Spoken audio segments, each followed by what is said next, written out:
First of all, Pakistan is not following Islam. Are you joking?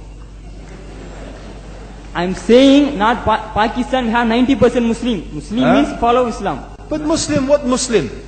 What Muslim?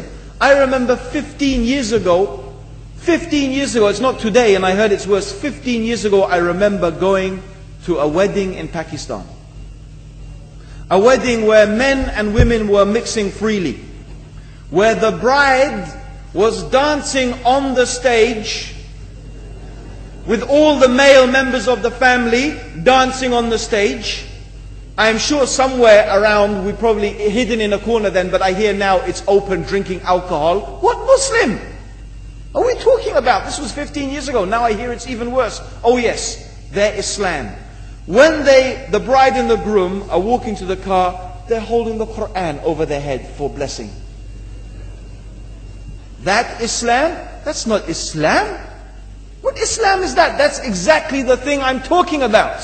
That's why Muslims are in such a mess. Because of this nonsense, this hypocrisy, actually they are insulting the Quran by doing that. Amongst all of this haram, they think that the Quran, holding it over their head, is going to bless them because they're holding it. What is that? Where did they get this from? So, I don't know what we're talking about. In fact, this is the problem. You see, the Muslim world itself is so far from Islam. So many you find here in India. Well, I know it's not a Muslim country, but there are lots of Muslims here. But I don't know what sort of Muslim. Most of them go to the dargah and they call upon some dead person in the grave, and they think that by talking to a dead person they're going to have their needs fulfilled. What's the difference between that and worshipping an idol? There's no difference, believe me. It's shirk. I've seen it myself with my own eyes. I'm praying in the masjid, the adhan goes, the people are praying in the masjid, and the people in the dargah are not coming to the mosque to pray. They're still going around the dargah and making all their whatever the things they do. What's that? That's not Islam. You go to many countries, you find Pakistan, you want to see Islam in Pakistan. You know, in England, in every street corner we have a pub. You know what's a pub? You know what's a pub? Like a bar, you know, a place where you sit and drink alcohol. Yeah? Yes? In Pakistan, believe me, they have something worse than that. Yes, worse.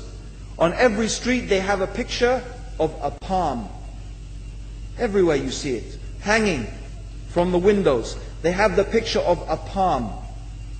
What's that advertising? Something worse than drinking alcohol. An invitation to disbelieve in Allah. That they're going to read your hand and tell your fortune. Shirk. It's shirk. Whoever believes, the Prophet said, sallallahu alaihi wasallam, whoever visits a fortune teller out of curiosity, Allah will not accept their prayers for 40 days. Whoever believes in the fortune teller has disbelieved in Allah and His Messenger. That includes, by the way, horoscopes.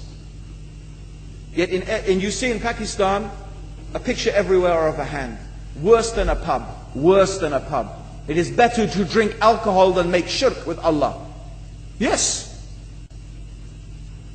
So this is the Muslim countries. You will not find one except they are not doing magic and shirk and kufr, or except maybe one or two you will find. So this is the state of the Muslims. So no wonder we're in the confusion and the chaos. So these are not good examples. And this is really, in fact, the very reason that I'm saying why we are in such a big mess.